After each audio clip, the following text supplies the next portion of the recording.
Y ahora le damos la bienvenida a nuestra invitada Alejandra Wolf, nueva jefa del Centro de Documentación del Museo Nacional de Bellas Artes, que tiene una tarea gigantesca por delante, así que le damos la bienvenida y además le deseamos suerte. Muchas gracias. Hola. Gracias, Antonella. Muchas gracias por esta invitación. Bueno, lo primero que yo le pregunté a Alejandra apenas se sentó acá en el asiento es, recordemos que el Museo Nacional de Bellas Artes fue uno de los proyectos del centenario. Entonces, 1880 estamos hablando. Estamos hablando de una institución que tiene 143 años de historia y que hasta este momento no tenía un centro de documentación. Es una pregunta. ¿Tenía un centro de documentación? Tenía. ¿Con qué te enfrentas tú ahora que llegas? Me enfrento con un desafío enorme. Me enfrento con una voluntad política. De una dirección y de un Estado, digamos, ¿no? que apunta a formalizar, actualizar sobre todo y promover parte de la misión importante de esta institución, digamos, del museo, que es recuperar, visibilizar y compartir los acervos documentales que tiene el museo. Si tú me preguntas si existía un centro de documentación, sí y no. Existe una biblioteca hace muchos años. Esa biblioteca se configuró como en las antiguas lides de la bibliotecología, ¿no? Se le agregó posteriormente, no recuerdo bien en qué minuto, pero se le agregó el título también de centro de documentación, pero en términos estrictos no es un centro de documentación, no se ha organizado, no se ha pensado desde ese lugar, y tampoco se ha pensado su práctica archivística, digamos, como... Entonces sí, el desafío es muy grande porque primero hay que hacer un barrido general de qué es lo que hay, en qué condiciones está, cómo lo cuidamos, qué lugar le damos y pensar también en términos políticos al interior del museo, apuntando a la misión que tiene el museo, ¿no? Tal como tú dices, es una institución extremadamente antigua, es una de las más antiguas de América Latina, por lo menos. Y ha sufrido también muchos avatares, disputas, digamos, es un lugar de disputa el museo, la institución museológica, digamos. Los archivos también son espacios de disputa de poder. Así que estoy consciente de que el desafío es grande. De que el desafío es muy grande. Escucho a Alejandra y como que pasan como distintas voces en mi cabeza. Por un lado hay una voz que dice, pero ¿cómo es posible que el Museo Nacional de Bellas Artes no haya tenido un centro de documentación? Por otro lado, la investigadora que también soy, no sé si tú sabes que soy parte de la fundadora de cinechile.cl, que nosotros hemos hecho un poco eso desde lo digital con el cine chileno, es como, uy, qué entretenido, la cantidad de cosas maravillosas que pueden aparecer ahí. Pero por otro lado, me interesa detenerme un poco en lo que tú dices como el espacio de disputa, porque si hay algo que define el canon, es el Museo Nacional de Bellas Artes. O sea, a lo largo de la historia del arte fueron las academias.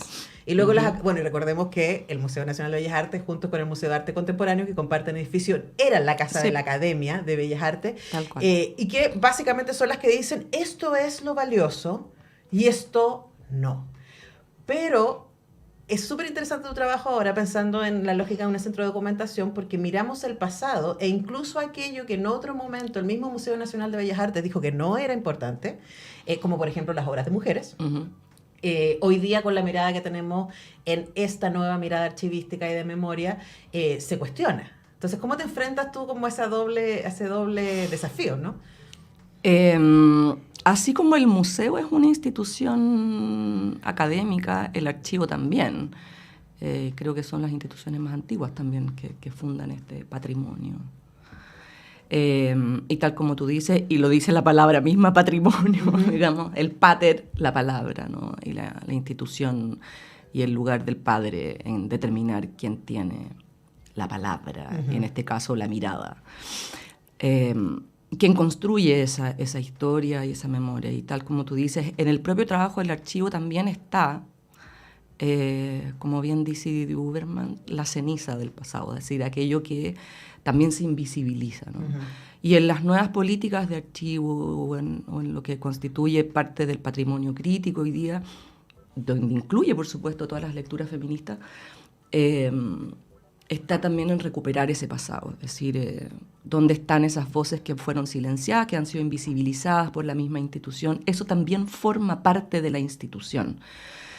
De tal modo que el trabajo no solo es rescatar lo que aparentemente está, sino aquello que no está también. Uh-huh. Y poder, no sé si llenar esos baches, podríamos decir, pero sí enunciar esos olvidos. Uh-huh. Y esa es, por lo menos ese es mi objetivo también, ¿no?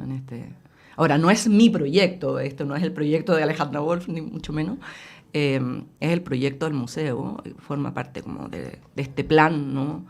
de revisión también de su propia historia. Ahora, claro, tú dices eso y yo pienso en lo que ha estado haciendo el museo respecto a sí mismo y a pensar su patrimonio en los últimos años, ¿no? Hay una serie de muestras que han armado, estoy pensando en los últimos 3 años probablemente. Sí, que tienen que ver con los acervos de las colecciones. Claro, es como tomar la misma colección y decir, pero mira, esto es lo que... Me acuerdo la masculinidad, uh-huh, que era una cosa hermosa, sí, ¿cierto? Pensar sobre así hemos mostrado. Uh-huh. Esto es lo que hemos celebrado de ser hombre, ¿no? También rescatar ahí y poner en evidencia la ausencia o la poca presencia, porque hay, pero hay muy poquita, de creadoras mujeres, uh-huh, ¿cierto? O de cómo se han mostrado las mujeres, quiénes las han mostrado, etcétera. Hay un ejercicio de revisión sobre el propio patrimonio del Museo Nacional de Bellas Artes que es tremendamente interesante. Ahora, también ahí quizás se aparece un puente que me parece ahí interesante que lo reflexionemos juntas, Alejandra, respecto a el espacio de apertura que puede tener un archivo, porque inmediatamente cuando pensamos en centro de documentación pensamos en académicos, ¿no? En estudiantes de arte, en especialistas, ¿cierto? En investigadores y investigadoras. ¿Cómo se puede conectar eso con el público cotidiano que rodea constantemente el Parque Forestal? Yo soy de la idea de que los archivos tienen que ser de acceso abierto. Y para eso también creo, y está muy vinculado con el trabajo museológico de memorias, es que el museo no solo está llamado a exhibir sus obras, sino que también las tramas que se han construido a partir de esas obras, o por qué esas obras, la pregunta es por qué esas obras están ahí, por qué nosotros hoy día...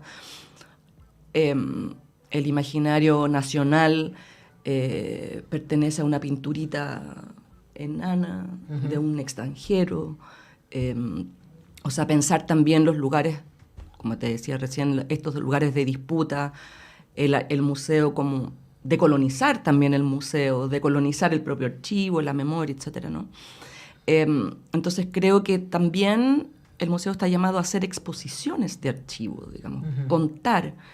Porque la gente en general cree que el trabajo museológico y museográfico, curatorial y de investigación, digamos, que es, solo está remitido a la muestra, digamos, ¿no? Es lo que ve el público en general. Pero el museo produce muchas cosas. Hay mucho trabajo en el museo. Todas sus unidades generan mucho material muy rico también, crítico, ¿no? Pensar en precisamente esas relaciones entre el público y la institución, en los espacios de mediación, ¿no? Está todo el tiempo pensándose también en esa lógica de comunidad. Digamos, hoy día los museos están llamados a ser no solo museos sustentables, sino que también las problemáticas que tienen que enfrentar son la comunidad y su territorio. O sea, no podemos seguir siendo una institución cerrada al espacio público, porque somos una entidad pública, además. Entonces también llegó el momento de pensar qué significa eso, ¿no? ¿Cómo hacemos que estos acervos lleguen a manos de cualquier sujeto, no solo de los investigadores, digamos. Y creo que parte de eso tiene que ver con bueno, primero hay que saber, o más bien reunir esos materiales y darles un sentido, exponerlos, ¿no? Hay muchas formas, digamos, creo yo hoy día, sobre todo las plataformas digitales, también facilitan ese acceso. Ahora, cuando hablamos de documentos, inmediatamente, claro, uno puede pensar qué es lo que puede tener el Museo Nacional de Bellas Artes desde 1880 guardado hasta ahora. Uno inmediatamente podría pensar, ok, están los catálogos, ¿no? Yo me pregunto si también están, por ejemplo, todos los diálogos, todas las conversaciones, todos los materiales de preparación. Quizás existen, y ahí yo me fantasía, ¿no? Existen así las conversaciones, las cartas que iban de un lado para otro definiendo por qué esta exposición, por qué este artista, ¿cierto? Etcétera. ¿Con qué materiales te estás encontrando al armar este centro de documentación? Con todo eso y más. Con cartas, con actas de conversaciones entre artistas, la dirección del museo, planificación de bienales, encuentros internacionales, principalmente correspondencia, mucho material administrativo, que para los historiadores yo sé que es muy interesante. Sí, claro. Y también, claro, todo este diseño de exposiciones que se vienen haciendo. Y las colaboraciones. Y colaboraciones de embajadas. Me he encontrado con materiales perdidos, digamos, que acreditan la existencia de obras que aún están perdidas, por ejemplo, del Museo de la Solidaridad. Los originales, digamos, que estaban ahí, y ahora empezar a pesquisar. Entonces, claro, el trabajo, bueno, tú como historiadora del arte lo sabes perfectamente, es un trabajo que requiere además de muchos espacios interdisciplinares, digamos, o sea, no solamente de archivistas, de historiadores, de expertos en artes visuales, de sociólogos, de antropólogos. Pero es muy emocionante, o sea, yo me acuerdo que, claro, nosotros es mucho más como historia del cine que de artes, pero es cuando empezamos a pesquisar, para Cine Chile, y ahora estamos en la segunda etapa de eso, los diarios, para buscar toda referencia que existiera desde 1896, que se supone que fue la primera vez que se mostró los artefactos Lumière en Valparaíso. Y ahí empezaron a aparecer referencias de películas que nosotros no sabíamos que existían. No tenemos las películas, tenemos las referencias. O sea, esto sucedió en algún momento, ¿no? Y eso es valioso también en términos de cambia la visión que tú tenías respecto al propio relato. Empiezan a aparecer otras voces que uno no sabía que estaban ahí, ¿no? ¿Y cómo sientes tú que eso se va a comunicar o que va a dialogar con el quehacer más externo del museo, diríamos? Mira, tal como tú señalas, el museo, pensando en este centro de documentación, este lugar, digamos, recibe dos tipos de usuarios grandes, ¿no? Que son los usuarios internos del museo, que requieren precisamente estos materiales para poder llevar a cabo sus investigaciones y al mismo tiempo generar estos cruces críticos con la propia colección. También el archivo y el acervo documental sirve para desarrollar políticas de colección, políticas de adquisición, qué es lo que cuál es el valor, digamos, que el propio museo y que la propia historia del museo ha validado, cuáles son esas nuevas políticas para validar probablemente otras agendas más contemporáneas, etc. Eso por un lado. Y por otro lado están los usuarios externos, tal como tú señalas, que son los investigadores, los propios artistas, digamos. O sea, mi sueño es que es de alguna manera recuperar la confianza también respecto al propio patrimonio que tienen los mismos artistas chilenos. O sea, esta es una deuda no solo con el país y la historia, digamos, pero es una deuda, yo creo también, y me emociona decirlo, con el propio campo cultural, con el propio campo artístico. Es decir, pucha, para mí sería el ideal que los artistas vuelvan a confiar en el museo como un espacio de resguardo de su propia producción. Sí, además estaba pensando... Y es como un espacio donde uno puede asegurar los propios archivos de los artistas, digamos, que son materiales. O sea, ahí está el imaginario nacional. Y está lo que hemos considerado valioso, que a mí me parece que es muy importante, como la pregunta por el canon que tenemos hoy día, ¿no? Pero para cerrar, porque se me va el tiempo, Alejandra, me queda una pregunta que es muy importante en su contexto también, pensando que estamos en el año de la conmemoración de los 50 años del golpe militar y que el Museo Nacional de Bellas Artes, intervenido y todo, fue un espacio de resistencia.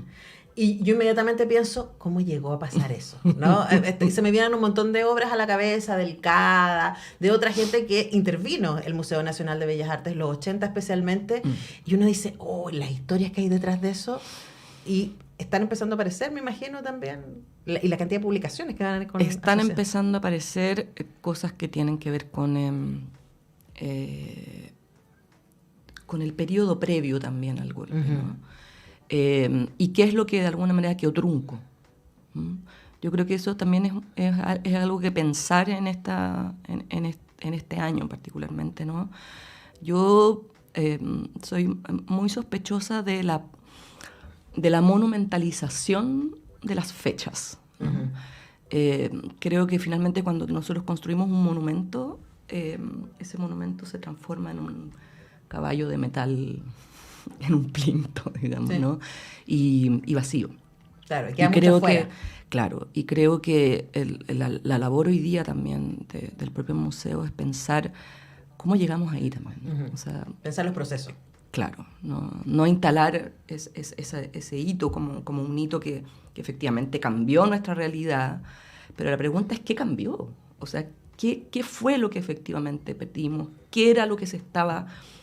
¿Por qué era tan peligroso eventualmente aquello que se estaba fraguando décadas antes? ¿Y qué rol cumplía el arte ahí? Que en el caso ¿Y qué rol cumplía el arte ahí, digamos? Y eso es lo que yo me estoy encontrando hoy día también, lo que pasó ese año en el museo.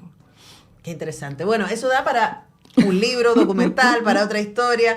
Vamos a estar, por supuesto, muy pendientes de lo que empieza a suceder ahí en el Centro de Documentación del Museo Nacional de Bellas Artes. Hemos estado con su nueva jefa, Alejandra Wolf. Muchas gracias, Alejandra, por venir a la radio a contarnos.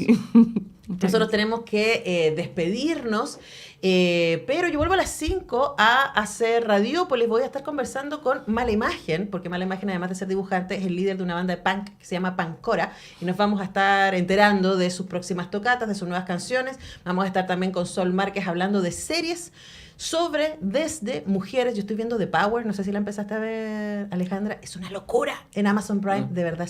¿Qué pasaría? Te lo pongo así.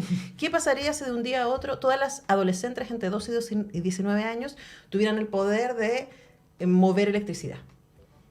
Wow. De eso se trata, de que se pueden defender con la electricidad, pueden movilizar cosas. ¿Y qué empieza a pasar en el mundo, ¿no? Con este poder que empieza a aparecer? Está buena, lleva 5 capítulos, está en Amazon Prime y la vamos a estar comentando en un ratito con Sol Márquez. A las 5 de la tarde. Y mañana a las 10 regresa todo el equipo a hacer Semáforo. Que estén muy bien. Chao.